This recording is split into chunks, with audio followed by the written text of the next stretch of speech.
mahasiswa yang saya banggakan. Hari ini kita kuliah selanjutnya, mungkin yang keberapa ya? Kelima apa keenam ya? Untuk kita bertemu. Nah, mungkin kemarin teman-teman sudah ketemu saya ya, kita di Banjarmasin. Saya sudah mengenal para mahasiswa ini. Ada yang belum ketemu saya kemarin yang hadir di sini? Ada belum? Semua ketemu ya? Ini siapa nih? Ketua kelasnya siapa nih? Saya lupa lagi, Bapak lupa. Rika ya? Rika. Iya Kak, Semua udah ketemu ya yang hadir di sini? ada ketemu Kak. Sudah Kak, sudah. No, ya. Oke. Yang belum ketemu nanti mudah-mudahan insya Allah kalau ada waktu ya, Bapak ke Banjar lagi nanti kita bisa ketemu gitu. Oke, kita lanjutkan saja. Bismillah. Di minggu kemarin, 2 minggu yang lalu ya, kita kan terhalang oleh libur panjang ya. Jadi libur puasa, libur apa? Idul Adha. Nah, ini sekarang kita ketemu lagi. Nah, kemarin sudah kita sampaikan, saya sampaikan beberapa definisi tentang konflik dan juga sudah saya ceritakan bagaimana konflik itu terjadi, sejarahnya seperti apa. Nah, selanjutnya adalah bagaimana kita mengenal tentang elemen-elemen konflik itu. Nah, di dalam elemen-elemen konflik ini ada beberapa hal yang memang harus kita ketahui ya. Para mahasiswa, mahasiswi harus mengetahui. Yang pertama adalah bagaimana pihak yang terlibat. Nah, di dalam elemen konflik itu kita harus melihat pihak yang terlibat. Siapa pihak yang terlibat itu? Nah, itu bisa individu, bisa kelompok, atau organisasi yang memiliki kepentingan dalam konflik tersebut. Ya, nah ini elemen yang eh, kita lihat. Nah, itu bisa bisa kita lihat apapun konflik yang terjadi di dalam sebuah masyarakat itu ada elemen-elemennya itu. Makanya kita bisa mempetakan untuk konflik itu. Nah, kenapa konflik itu terjadi? Nah, konflik itu terjadi, itu kita bisa lihat elemen-elemennya. Apakah dari individu, apakah dari kelompok, atau organisasi yang memiliki kepentingan di dalam konflik itu. Maksudnya memiliki kepentingan itu yang menciptakan konflik itu. Nah, ini disampaikan dalam teori ini bahwa disitulah yang dinamakan pihak yang terlibat. Jadi bisa dari diri kita, bisa kelompok, bisa organisasi, ya. Seperti yang terdahulu yang di dalam kuliah-kuliah saya terdahulu yang sudah saya sampaikan bahwa konflik itu akar masalahnya bisa dari kita sendiri, individu itu kita sendiri sebenarnya. Apakah kita yang menciptakan? Nah, apakah ada kelompok yang punya kepentingan itu menciptakan? Atau organisasi yang lebih luas? Dalam arti pertentangan organisasi. Organisasi itu eh, pertentangan itu terjadi apabila ada persaingan biasanya. Nah, itu kalau kita lihat bisa kalau di dalam partai politik ya. Nah, di dalam partai politik itu ada persaingan yang kuat ya antara satu partai dengan partai lain untuk bagaimana dia bisa berkompetensi, berkompetitif di dalam meraih suara. Nah, sering terjadi konflik itu, saling menjelekan dan sebagainya gitu. Nah, karena organisasi itu mempunyai kepentingan di dalam organisasinya, makanya bisa menimbulkan konflik. Nah, konflik itu terpaksa harus diikuti oleh seluruh orang-orang yang ada di organisasi itu. Nah, itu artinya kalau di dalam istilah politik ya, konflik berjamaah ya, sering dibilang gitu. Jadi konflik yang tercipta oleh sebuah organisasi yang harus diikuti oleh anggotanya, kelompoknya. Nah, selanjutnya adalah persepsi dan nilai. Jadi elemen konflik itu bisa terjadi pada persepsi nilai. Apa? Cara pandang dan prinsip yang dipegang oleh masing-masing pihak sering menjadi sumber konflik. Jadi artinya apa? Artinya egonya masing-masing, persepsinya. Jadi satu individu umpama berpandangan seperti ini, individu lain ya, individu A berpandangan seperti ini, individu B berpandangan seperti ini. Nah, ini bisa menjadi konflik, perbedaan persepsi kalau istilah kita itu ya, apa sering itu. Perbedaan persepsi kalau di dalam ilmu komunikasi miscommunication. Artinya eh, miskomunikasi, berbeda apa cara pandang, berbeda cara menafsirkan. Nah, miskomunikasi sering kita dengar itu. Nah, itu persepsi ya. Jadi elemen yang terjadi konflik itu akibat dari sebuah persepsi, nilai yang masing-masing orang memandang sesuatu itu dianggap sebuah kebenaran. Nah, biasanya ini terjadi ketika kita berbicara dalam elemen konflik ini, persepsi nilai ini di organisasi keagamaan.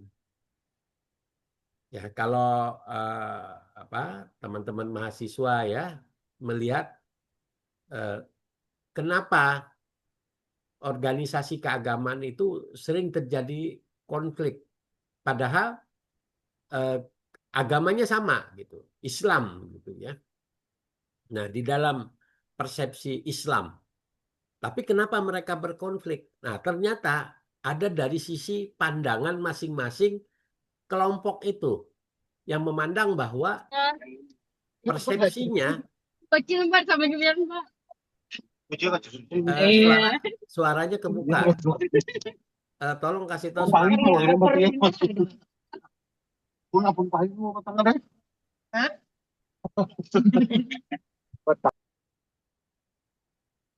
Suaranya ya ditolong kalau misalkan ini ditutup ya, jangan kebuka karena mengganggu yang lain. Nah, cara pandang yang saya lanjutkan lagi, cara pandang dalam arti banyak di kelompok agama. Jadi contoh saja ya, ini contoh saja, tapi mungkin nanti bisa ditafsirkan karena itu terjadi di lingkungan eh, kita di Indonesia dan juga lingkungan sangat dekat sekali antara NU dengan Muhammadiyah ya. Nah, ini dulu ya waktu zaman saya itu di Banjarmasin ya. Itu di tahun 70 itu gesekan NU Muhammadiyah itu tinggi sekali ya. Apa? Nah, dari sisi sholat saja, sholat Idul Fitri, sholat Idul Adha. Nah, kalau Muhammadiyah sering kalau sholat itu di lapangan.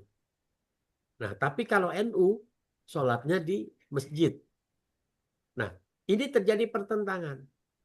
Nah, kadang-kadang fanatiknya terjadi, itu orang NU mengkafirkan orang Muhammadiyah. Ya. Nah, orang Muhammadiyah juga mengkafirkan orang NU, bahwa orang NU eh, terlalu istilahnya itu tradisional banget. Nah, tradisionalnya apa? Nah, tradisi NU kan kita tahu banyak budaya kalau dalam sejarah Islam itu. Nah, NU tuh banyak mengambil tradisi-tradisi di zaman dulu. Ya, kerajaan dulu. Kita ini kan di Indonesia ini ada kerajaan itu kerajaan Hindu Buddha. Nah, di kerajaan Hindu Buddha itu banyak tradisi-tradisi di zaman dulu di Indonesia ini ketika Islam mau masuk ke Indonesia, ya dibawa oleh banyak disebarkan oleh Wali Songo gitu ya. Nah, disebarkan oleh Wali Songo itu, nah itu tidak bisa masuk secara langsung ke Indonesia. Nah, bagaimana caranya bisa menyebarkan agama Islam di Indonesia? Tentunya para Wali Songo itu mengikuti tradisi-tradisi yang tidak bertentangan dengan tradisi sebelumnya yang ada di Indonesia. Nah, kalau itu bertentangan, inilah yang bisa menyebabkan resistensi dalam arti penolakan. Nah, strategi-strategi itu yang dijalankan oleh para apa? Para para wali songo itu eh, untuk bisa beradaptasi dengan lingkungan di daerahnya. Ya, sebagai contoh umpama di Pulau Jawa, di Pulau Jawa tuh sangat kental sekali dengan budaya yang namanya wayang gitu ya.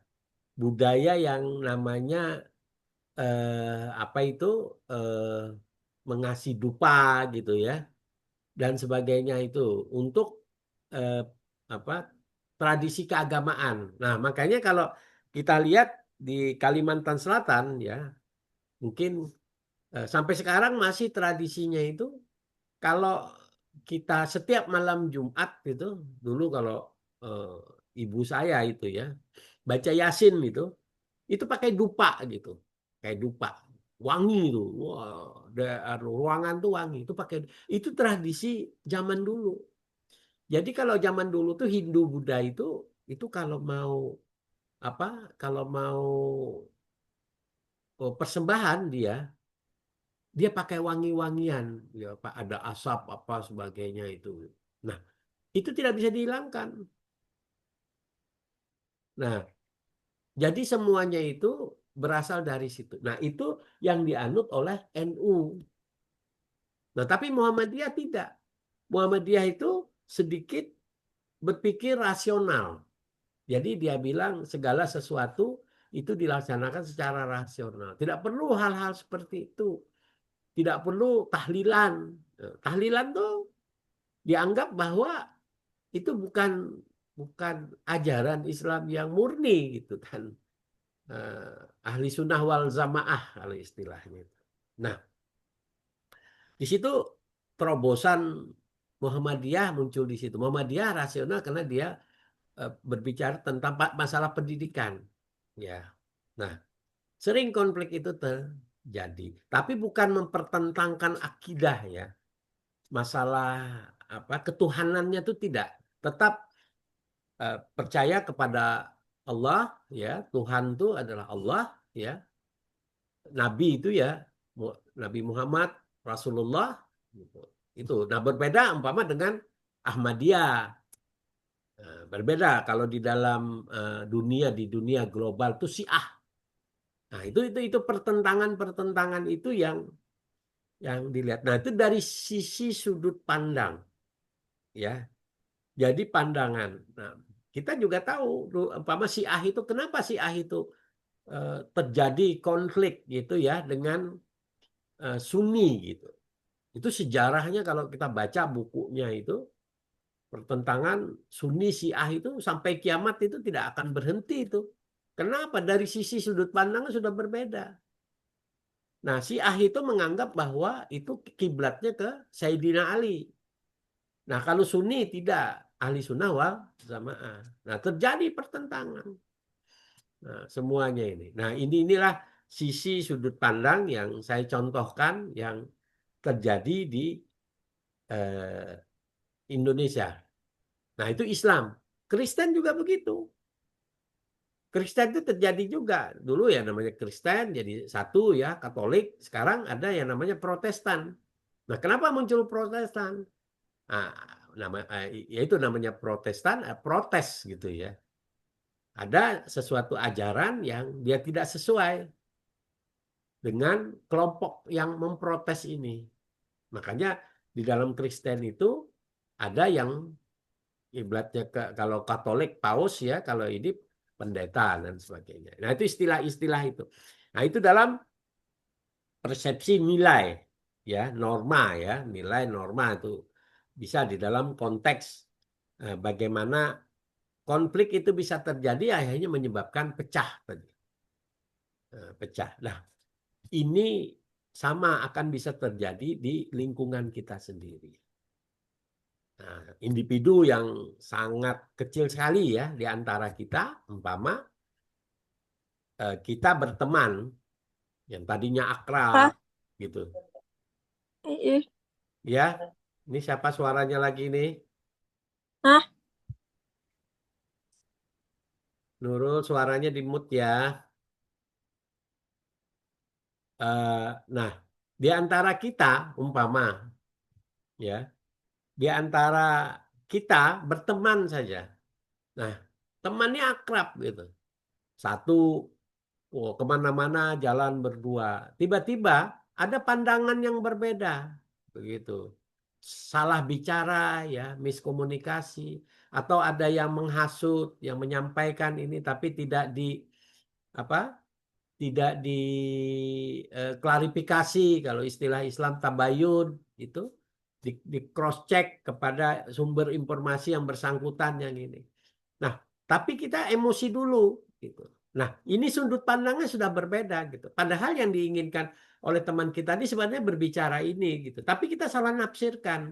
Akhirnya konflik ya. Konflik di antara kita, di antara teman kita tadi. Nah, itu dari sisi sudut pandang prinsip. Nah, akhirnya kan muncul, ini kita saya bukan masalah pertemanan saja gitu. Ini masalah prinsip hidup, anu harga diri. Ah, itu tuh sering berbicara begitu kan. Harga diri saya sudah dilecehkan, diinikan, dia menjelekkan saya dan sebagainya. Ini yang menjadi konflik. Nah, oleh karena itu, ini kalau kita di dalam penelitian, ya, kalau untuk eh, penelitian konflik, umpama nanti suatu saat, apa, pada saatnya nanti kalau mengambil apa skripsi ya, eh, apa itu judulnya itu konflik.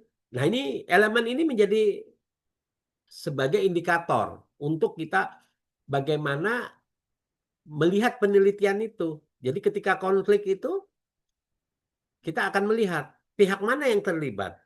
Apakah eh, ada pengaruh konflik itu akibat dari sebuah pihak yang banyak terlibat di situ, individu, kelompok atau organisasinya, atau di situ persepsinya, nilainya dari sisi sudut pandang yang menyebabkan konflik itu, gitu. Nah, ini nanti di dalam penelitian itu ini kita bisa menjadi satu indikator elemen ya, untuk menjadi penelitian kita. Nah, selanjutnya adalah bagaimana kepentingan tujuan. Nah, kepentingan tujuan ini hal-hal yang diinginkan oleh masing-masing pihak, baik secara eksplisit maupun implisit, baik yang tersirat maupun tersurat.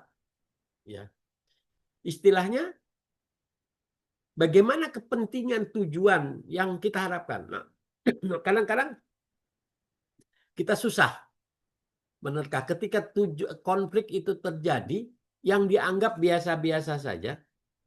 Kenapa tiba-tiba berkonflik gitu? Nah, tujuannya, kepentingan dan tujuannya ada di situ. Kalau di dalam istilah politik gitu ya, teman-teman mahasiswa, mahasiswi, itu ada sutradara. Sutradara yang memainkan peran. Nah, ini di Indonesia ini sama seperti itu. Jadi kalau mau melihat konflik di Indonesia, kenapa kita kok sering antara presiden dengan menterinya tidak cocok, atau presiden sering diisukan oleh masyarakat tidak cocok. Nah, saat ini lagi rame apa? Ijazah mantan presiden Pak Jokowi. Nah, kenapa dikorek-korek lagi masalah ijazah Pak Jokowi? Palsukah atau aslikah itu? Nah, Ini adalah kepentingan, tujuan. Ada skenario-nya ya di sana. Nah, di dalam peta politik kita bisa mempetakan ini. Itu masuk dalam kepentingan. Kepentingan siapa yang bermain di sini? Apakah ada orang yang ingin, ya pertanyaan-pertanyaan, apakah ada orang ingin mengacaukan Indonesia ini, gitu kan? Apakah ada orang yang ingin menjatuhkan presiden yang sekarang terpilih dengan wakil presidennya ini? Ataukah ada kelompok-kelompok yang ingin berkuasa lagi, yang dia sakit hati terhadap kelompok saat ini berkuasa? Nah, ini kepentingan, tujuan orang menciptakan sebuah konflik itu. Nah, jadi kalau para mahasiswa, mahasiswi sudah belajar konflik, ya, ini empat elemen ini, ya, ini menjadi dasar untuk kita bisa melihat kenapa konflik itu terjadi. Jadi kalau berbicara dimanapun kita, nah, ini menjadi sebagai anu kita, pisau analisis istilahnya, ya.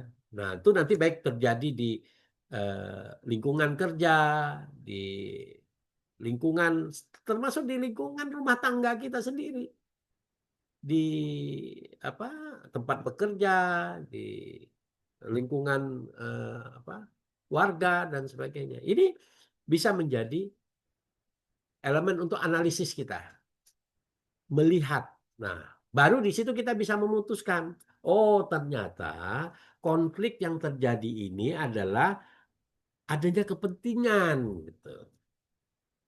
Nah, ini yang saya maksud untuk bisa bagaimana kalau kita ditanya orang atau kita diminta menganalisis, ada satu cara pisau analisis untuk mengkaji itu. Nah, selanjutnya adalah komunikasi.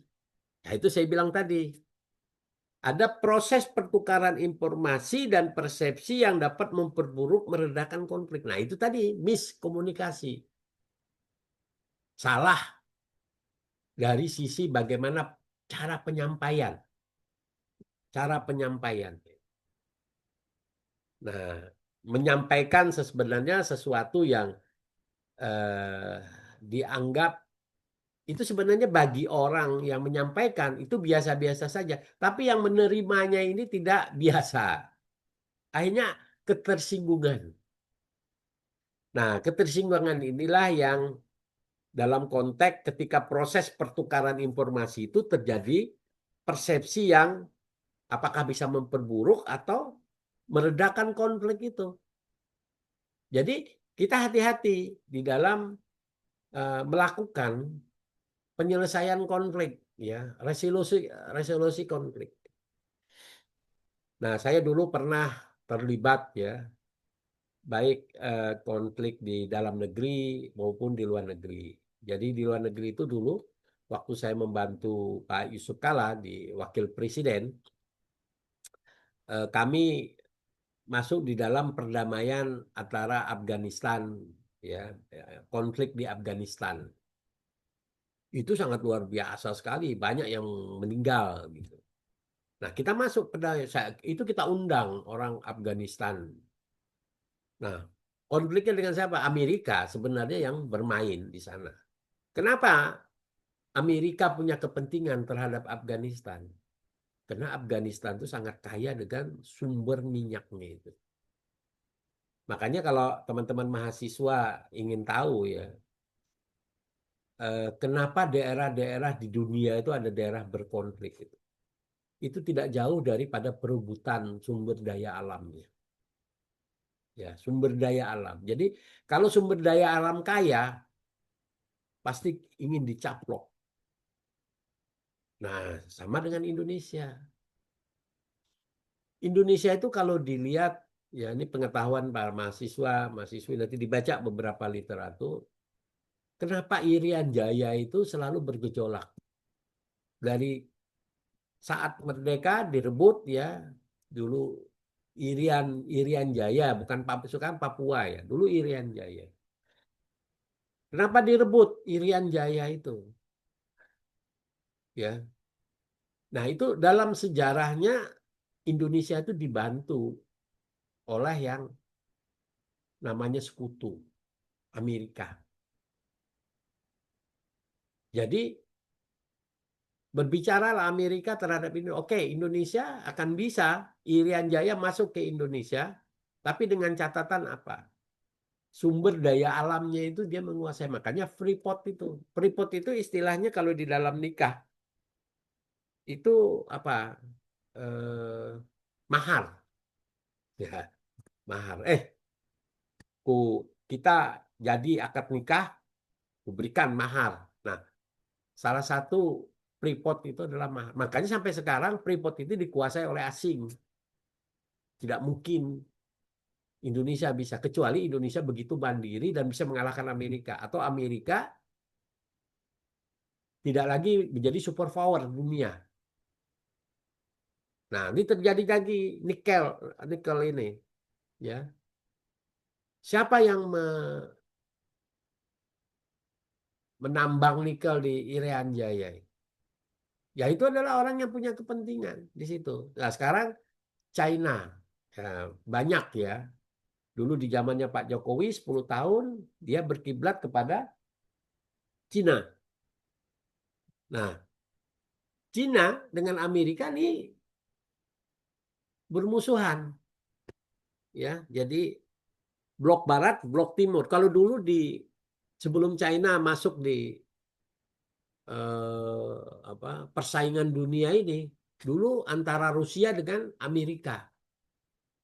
Makanya dulu ada lagunya itu Ronald Reagan dengan Gorbachev gitu ya. Saya waktu kecil gitu.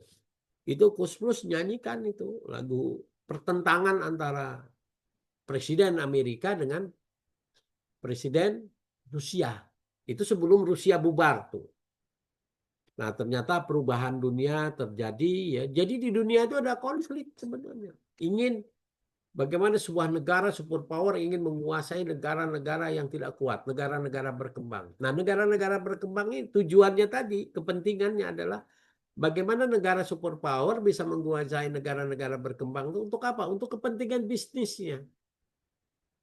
Amerika itu pintar dia. Karena kapitalis kan. Kapitalis dia ingin bagaimana para pengusahanya itu bisa berbisnis, mencari uang sebesar-besarnya untuk usahanya itu. Dari mana?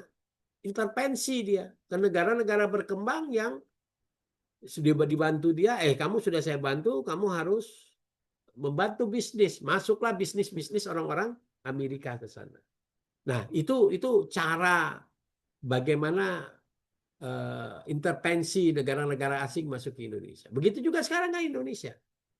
Coba bagaimana Cina masuk ke Indonesia, intervensinya, usaha-usahanya. Kenapa jadi bisa Indonesia mengalah di situ? Ya karena Indonesia mengutang dengan China. Ya, kenapa yang membangun kereta itu Cina, ya, yang tadinya Jepang itu pindah ke Cina gitu. Itu karena apa? Ya karena Indonesia, Pak Jokowi, Presiden Jokowi sangat akrab dengan Cina dan kita sudah banyak berhutang budi dengan Cina ini. Makanya uang jatuh tempo itu di Cina itu akan bisa menjadi posisi nilai tawar untuk menekan sebuah negara. Nah, ini yang perlu diperhatikan kita di dalam menganalisis konflik ya. Baik konflik dunia, baik juga ya, sampai dengan konflik pribadi. Coba aja saya analogikan. Umpama teman-teman mahasiswa berhutang kepada seseorang, ya. Ketika dihutangi, nah, ada keinginan dari orang yang mengasih hutang ini kepada diri kita, ingin minta sesuatu. Nah, karena kita sudah terlibat hutang dengan dia, mau tidak mau kita harus mengikuti dalam arti apa? Oh ya, dia sudah bantu saya gitu. Ya saya harus membantu dia juga. Atau dia nekan, kamu kalau misalkan tidak membantu saya, kamu bayar hutang saya sekarang. Karena sudah jatuh tempo nih hutang kamu ini. Tapi kalau kamu bisa bantu saya, oke, saya beri keringanan kamu. Nah, akhirnya apapun yang dilakukan, apakah salah, baik, benar, atau jahat, atau tidak, ini akhirnya menjadi kalap mata ya. Pasti akan mengikuti apa yang disuruh oleh orang yang penyandang dana tadi. Nah, inilah konflik-konflik itu terjadi, kita harus melihat. Jadi kita merasakan diri kita sendiri, gitu. Ya, bagaimana ketidakberdayaan kita terhadap orang yang orang itu ingin menguasai. Nah, ketika orang ingin menguasai itu, tentunya ada sesuatu yang bisa melemahkan kita. Nah, kembali kepada elemen konflik tadi, jadi ada 4 ini yang bisa menjadi pisau analisis teman-teman kalau melihat adanya konflik tadi. Makanya jangan 4 ini harus kita perhatikan benar dari kalau umpama sisi pergaulan dan sebagainya. Ya, ya sama dalam pasangan hidup juga kayak begini nih bisa menjadi pisau analisis. Ya, jadi pihak yang terlibat gitu, umpama kita pacaran. Kenapa kita konflik dengan pacar kita? Nah, kalau pihak yang terlibat ini sering kita bilang bahwa pihak ketiga. Oh, ada pihak ketiga yang ngompor-ngomporin, menjelek-jelekan saya atau mengisukan. Oh, pacarnya pacaran lagi dengan yang lain, selingkuh dan sebagainya. Nah, itu ya sering pihak terlibat ini pihak ketiga tadi. Nah, akhirnya di dalam dilihat lagi, oh setelah itu oh ada yang ngomporin pihak terlibat lebih parah lagi dia kenapa persepsinya sudah berbeda karena menilai dalam satu pasangan wah artinya dia tidak setia terhadap saya wah gini dan sebagainya. Nah, ini persepsi nilai yang di atas kita menjadikan konflik tadi. Nah, ada kepentingan apa orang yang istilahnya antara kita pasangan kita bisa berkonflik ini. Oh, ternyata ada kepentingan, ada istilahnya tuh kalau cewek dengan cowok, ada cewek lain ini ingin merebut di pacar kita ini. Nah, ada kepentingan tujuannya. Akhirnya ketika ini berantem, putuslah, masuklah satu ini kawan yang tadinya pihak ketiga ini yang mengadu domba itu. Nah, itu sering terjadi. Coba direnungkan itu. Ya, itu semua yang saya sampaikan ini adalah merupakan apa teori yang istilahnya itu bisa kita menjadi memikirkan dalam arti pisau analisis itu ke sana. Nah, begitu juga komunikasi. Makanya komunikasi kalau umpama di dalam komunikasi yang baik umpama kita berbicara penyelesaian resolusinya itu antara dengan pasangan kita. Kalau kita menyampaikan baik dalam arti bisa diterima, umpama pacar kita kenapa kemarin itu berjalan dengan perempuan lain padahal itu temannya gitu atau saudaranya. Nah, tapi kita tidak tahu itu saudaranya atau apa gitu kan. Dia bergandengan tangan karena dia adiknya atau apa. Kita sudah emosi dulu gitu. Nah, kalau kita bisa menetralisir, berkomunikasi dengan baik, nah, tentunya ini tidak menjadi konflik. Oh, kata pasangan kita, yaitu ya cowoknya, itu adik saya. Ini dia kebetulan baru datang dari Jakarta atau Surabaya, datang ke Banjarmasin. Saya bawa dia, adik sepupu saya. Nah, ini yang kita harus mengkomunikasikan dengan baik. Nah, makanya tadi kalau komunikasinya bisa penyampaiannya dengan baik, diterima dengan baik, tentunya ini bisa menyebabkan konflik itu bisa diselesaikan dengan baik. Tapi kalau tidak bisa diselesaikan dalam arti tidak diterima oleh pihak kita akan menjadikan konflik lebih berat lagi. Malah sampai pada putus hubungan.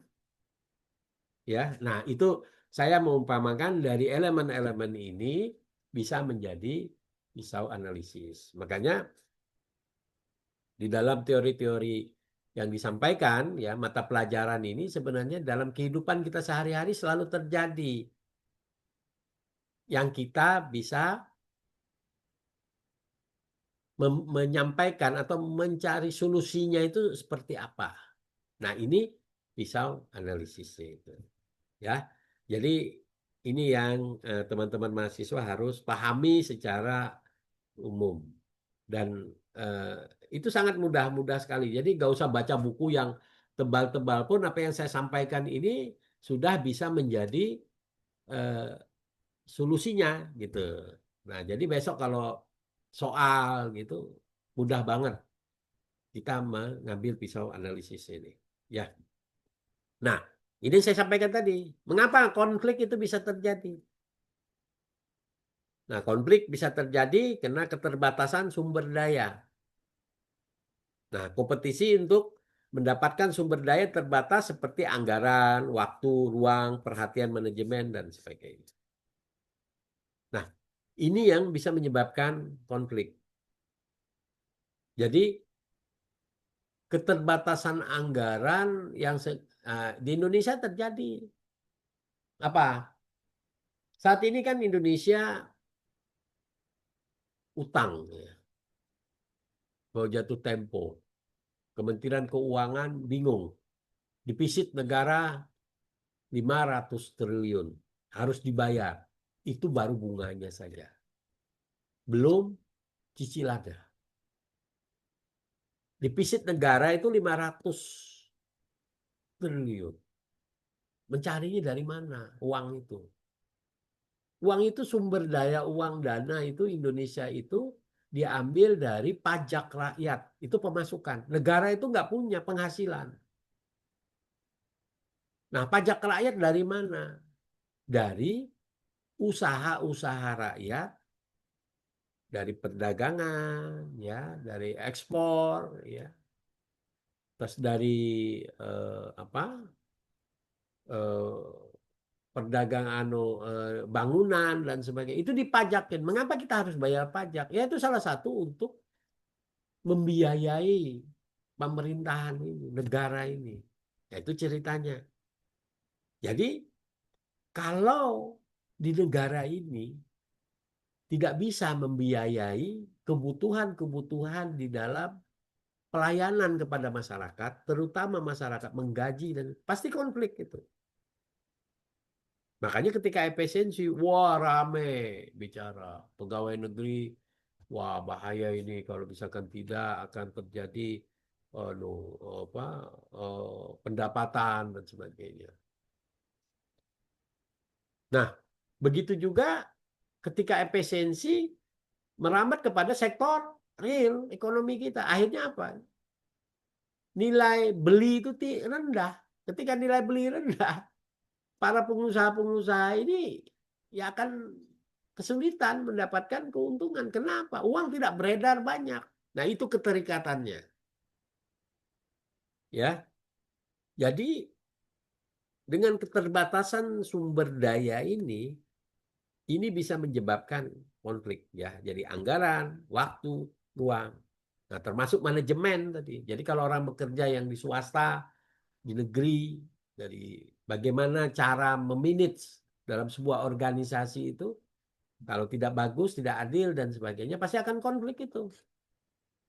Makanya sering kalau pegawai negeri itu ya, ya kalau saya kan karena dari backgroundnya pegawai negeri ya dari dulu, itu kalau namanya pimpinan itu tidak bisa memanage organisasinya itu di direktoratnya atau di kediputiannya, pasti akan konflik itu di dalam itu.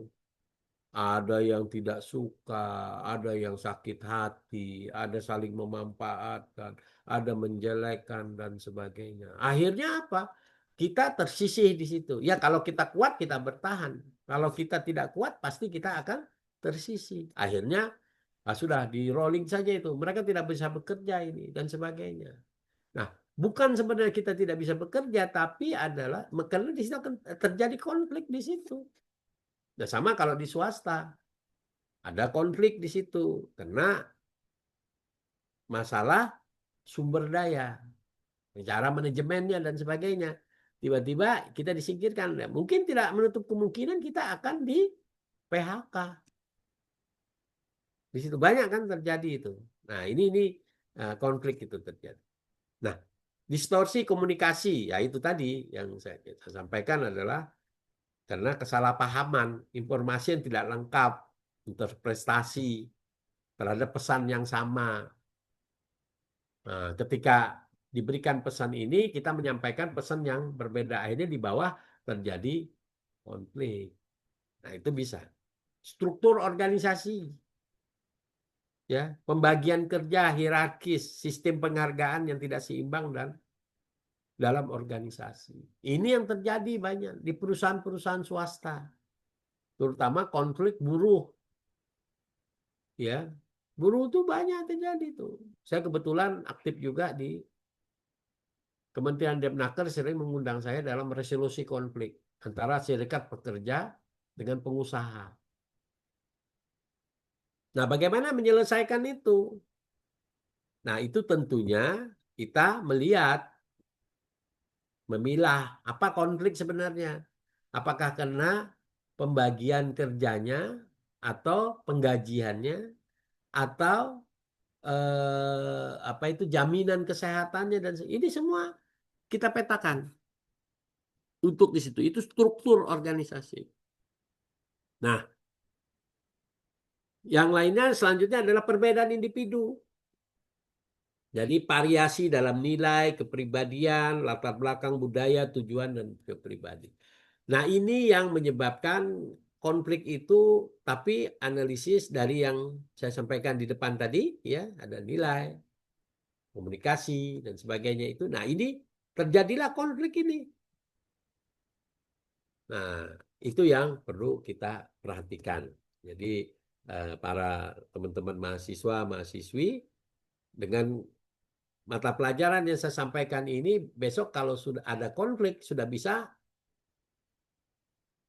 memberikan masukan kepada orang. Wah, ini pintar juga nih mahasiswa.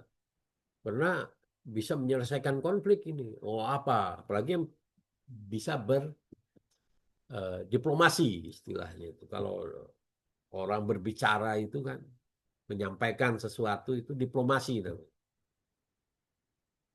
Nah, itu kalau dia bisa nyampe mempet, wah iya benar juga ini ya. Ini terjadi ini dan sebagainya. Ya. Nah, kita tentunya di dalam konflik itu kok tiba-tiba apa sih kok bisa ya ada teori konflik gitu ya. Sejarahnya itu ada. Sebenarnya teori konflik itu sudah dipikirkan ya. Makanya tokoh-tokohnya banyak muncul tuh namanya Karl Marx gitu. Ini terkenal banget kalau di dalam ilmu politik ini terkenal sekali. Josh Simmel ini. Josh Simmel ini juga Max Weber. Wah, ini sudah makanan sehari-hari itu kalau di dalam orang politik ya. Kebetulan ilmu saya juga ilmu politik gitu ya. Makanya saya ketika tesis saya di Universitas Indonesia itu ini sudah jadi makanan sehari-hari teori-teori konflik klasik ini. Ya, itu kalau di dalam ilmu politik itu pemikiran politik barat ya. Jadi kalau saya punya buku itu, saya ada buku yang khusus konflik itu tebel-tebel tuh, literatur bahasa Inggris, bahasa Indonesia banyak, tapi sekarang udah banyak diterjemahkan dalam bahasa Indonesia. Nah, ini para pakar eh, apa dunia ini ya, seperti Karl Marx ini terkenal dengan Marxismenya itu. Jadi dia memandang apa? Marx ini melihat konflik itu sebagai hasil perjuangan kelas sosial dan ketidaksetaraan ekonomi. Jadi konflik itu dianggap sebagai mesin perubahan sosial yang tidak terhindarkan. Nah, dia berbicara bahwa konflik itu menurut dia harus ada untuk bisa merubah. Makanya di dalam teori Marx itu ada yang namanya revolusi. Itu Marx bicara. Makanya ketika orang berbicara, oh revolusi, revolusi, revolusi, perubahan harus ditentukan. Nah itu salah satu adalah konsep persepsi paham oleh Marx. Ya, namanya revolusi sosial. Nah, itu kalau baca-baca literatur Marx itu sampai ke sana. Nah, kalau George Simeon itu beda dia konteksnya. Ini setelah Marx dia bicara, dia teliti lagi dalam penelitiannya, dia menganggap konflik sebagai bentuk sosialisasi dapat memperkuat ikatan sosial jika dikelola dengan baik. Nah, makanya waktu teori-teori pertama kuliah saya sampaikan bahwa konflik itu bukan selamanya jelek. Kecenderungan ada konflik justru memperkuat ya ikatan sosial yang terjadi. Ya, umpama tadinya di dalam organisasi itu biasa-biasa saja gitu, tidak bergerak gitu ya. Oh, kenapa nih tidak ada kegiatan? Tiba-tiba ada yang bilang, udah kalau gitu ganti saja tuh ketuanya. Wah, rame. Nah, ada konflik perebutan itu akhirnya konsolidasi. Ya, yang organisasi ini diam-diam saja tadi, ya kan? Akhirnya konsolidasi. Nah, itu yang menyebabkan adanya kekuatan ikatan sosial lagi. Jadi konflik itu tidak selalu destruktif, tidak selalu menghancurkan. Ya, hal seperti itu. Nah, Max Weber beda lagi pendapatnya. Jadi dia bilang apa? Berfokus pada konflik kepentingan kekuasaan dalam masyarakat. Jadi konflik itu sebagai hasil dari perjuangan untuk mendapatkan status kekuasaan. Itu Weber. Jadi Weber itu berbicara orang berkonflik itu ingin berkuasa, ingin mendapatkan status. Makanya sekarang banyak tuh terjadi, oh ciptakan konflik, bagaimana dia ingin berkuasa di sana. Nah itu pahamnya paham Max Weber. Ya, ini teori-teori nanti untuk masuk di dalam penelitian. Apabila kita ingin meneliti konflik, teori klasik ini sebagai grand teorinya, teori paling tinggi, ya, teori utama. Grand teori itu namanya teori besar, teori besar. Nah, teori besar itu yaitu tadi konfliknya akibat apa nih? Apakah kita bisa menerjemahkan dalam konflik apa teori besarnya Marx ini? Jadi bahwa konflik itu terjadi akibat adanya ingin sebuah perubahan. Nah, itu bicara dulu. Oh, kondisi negara kita, umpama negara kita ini sekarang kita lihat coba bahwa dianggap pemilu itu curang katanya, katanya itu. Tapi saya tidak bicara karena kita harus punya data, gitu. Curang. Nah, wakil presidennya tidak sesuai konstitusi. Oh, di media itu kan bicara kayak begitu. Nah, tas sekarang digugat ingin bagaimana ini tidak menjadi presiden buruk. Jadi tidak menjadi kondisi yang nanti menjadi sebuah tradisi kebiasaan nanti setiap orang menjadi presiden apapun menghalalkan segala cara. Tidak perlu sekolah pendidikan tinggi, orang tidak pintar, yang penting ada yang namanya duit tadi. Dana, sumber daya dana yang kuat. Bisa mengatur segala-galanya. Ya. Ijazah, tidak perlu ada ijazah, ijazah palsu beli saja bisa. Makanya banyak di daerah-daerah itu orang yang jadi bupati, jadi gubernur tidak perlu pandai.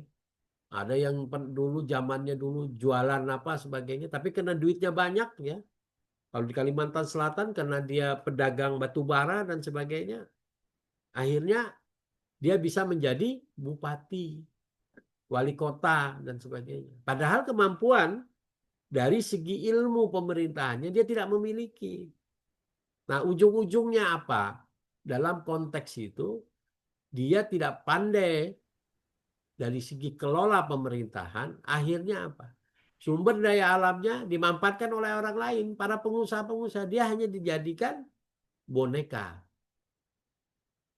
Nah, disitulah dia tidak akan memikirkan rakyat. Padahal konsep ketika menjadi pemimpin, dia harus memperhatikan kepentingan rakyat. Nah, tapi karena dia sudah terbelenggu dengan kekuatan oligarki, ada kepentingan-kepentingan yang mengaturnya itu, akhirnya dia tidak bisa kembali kepada kitahnya sebagai seorang pemimpin tadi.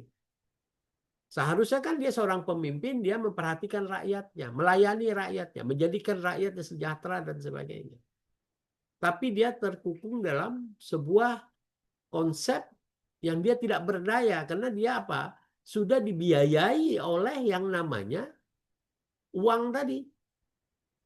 Dia jadi gubernur, dia jadi bupati, jadi modali oleh para oligarki itu. Nah, ini teman-teman perlu sebagai pengetahuan, jadi yang namanya teori konflik itu ada sejarah dulunya, kenapa seperti ini, kenapa. Nah, itu harus banyak kita belajar di literatur-literatur yang ada, ya. Jadi saya menyampaikan di sini hanya memancing, ya. Jadi bagaimana teman-teman mahasiswa itu belajar mencari literatur, menggali literatur sebanyak-banyaknya, tapi pada konsep intinya itu hanya ini. Ya, ini yang menjadi landasan kita untuk bisa bagaimana melihat konflik itu terjadi. Nah, makanya kita kalau kita belajar manajemen konflik, tentunya kita sudah bisa menyelesaikan konflik itu. Ya, jadi apa yang ada di pelajaran itu, jadi setiap pelajaran yang diberikan kepada mahasiswa itu merupakan pengetahuan untuk para mahasiswa-mahasiswa itu menjadi orang yang terpelajar. Terpelajar itu artinya apa? Yang mempunyai pengetahuan.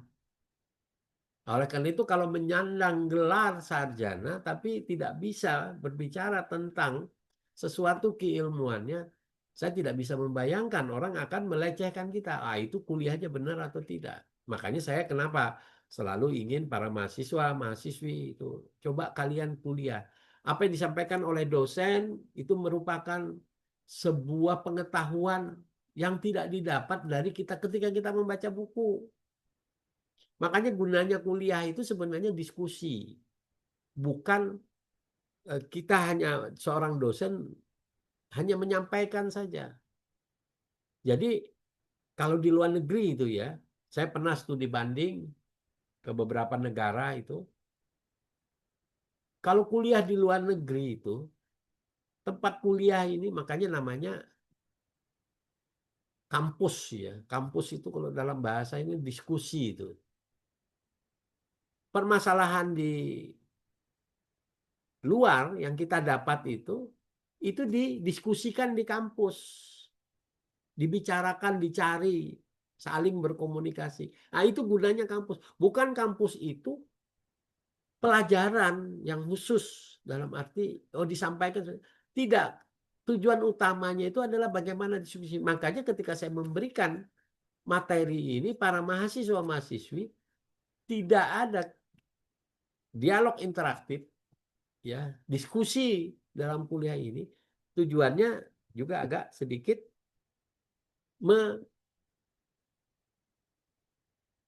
keluar dari koridor itu.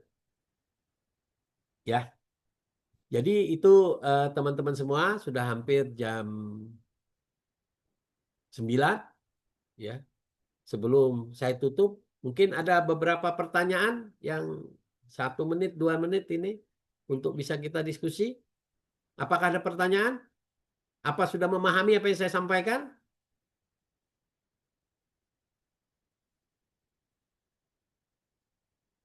Apakah semua sudah paham? Kok tidak ada jawaban ya?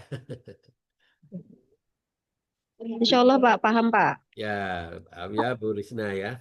Jadi ini tolong dipahami karena ilmu itu sangat bermanfaat sekali. Saya sering juga, saya walaupun sekarang ya sudah berpendidikan doktor, saya juga pengalaman di birokrasi ya dan sebagainya. Tapi saya masih sering berdiskusi dengan para pakar-pakar apapun pakar itu, walaupun berbeda disiplin ilmu dan sebagainya, itu saya manfaatkan untuk kita berdiskusi. Baik, begitu eh, teman-teman semua, mahasiswa-mahasiswa yang saya banggakan. Nah, apabila tidak ada pertanyaan, waktu juga sudah selesai, sudah habis ya, waktu yang diberikan kepada saya. Kita bertemu lagi dalam minggu kedua, minggu selanjutnya ya, minggu depan bukan enggak ya masuk ya, minggu selanjutnya ya, gitu ya Bu Risna ya, Iya, Pak. Mbak Rika ya, oke. Baik kalau begitu saya akhiri saja eh, kuliah saat kita pada hari ini. Sampai bertemu dalam kuliah selanjutnya dan tidak lupa sekali lagi saya sampaikan tolong belajar, belajar, belajar untuk kepentingan semua para mahasiswa kita bisa menjadi pintar dan kita bisa menjadi kompetitif, berkompetensi, berkompetensi untuk bagaimana kita bisa bersaing dengan orang. Itu tergantung diri kita, bukan yang menjamin universitas. Universitas tidak menjamin seseorang menjadi profesional, menjadi intelektual apabila tidak dirinya sendiri yang menjadikan diri dia intelektual. Perguruan tinggi hanya menjadi sarana saja.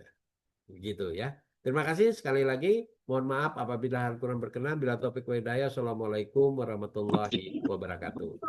Waalaikumsalam warahmatullahi Waalaikumsalam warahmatullahi wabarakatuh. wabarakatuh. Terima kasih, Bapak. Terima kasih. Sama-sama. Saya keluar ya.